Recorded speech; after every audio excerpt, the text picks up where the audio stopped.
Paul Singleton once supervised 300 soldiers, but after retiring from the military, he had trouble finding a job that paid minimum wage.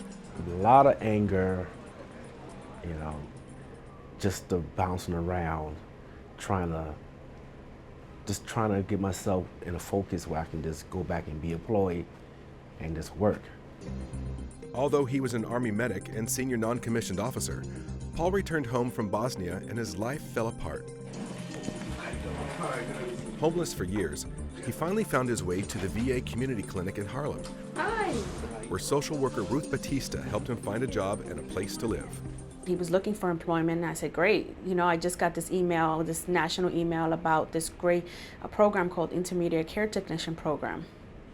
One of the pilot hospitals was the Bronx VA, and that was his base hospital. That's where he got his medical services, and so it was just a perfect situation. What I'm gonna do, I'm gonna take some vital signs on you. Okay.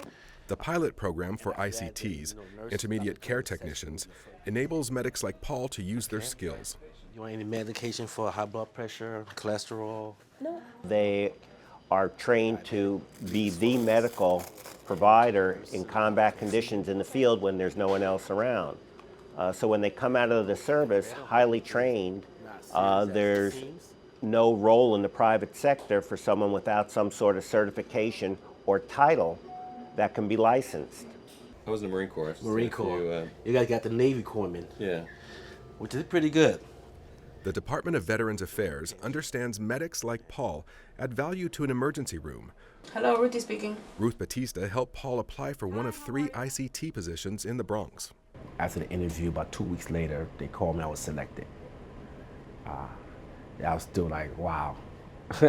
You're going to have a transcript review. Yes. Paul is now working in the James J. Peters Emergency Room under the supervision of nurse Maxine Lindsay Schillingford.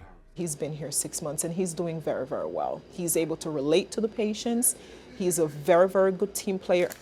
I do blood draws and place IV locks in.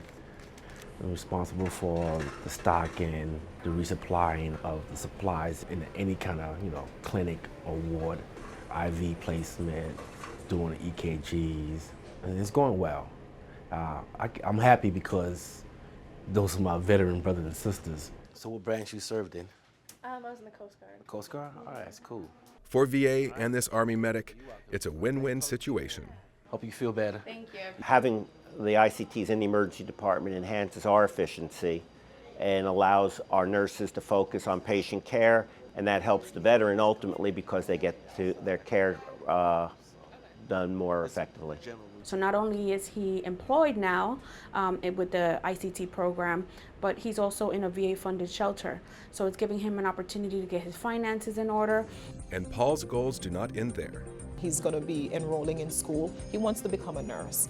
I admire him because he had the tenacity to really rise above his circumstances. And I think he's a great example for other veterans who are struggling.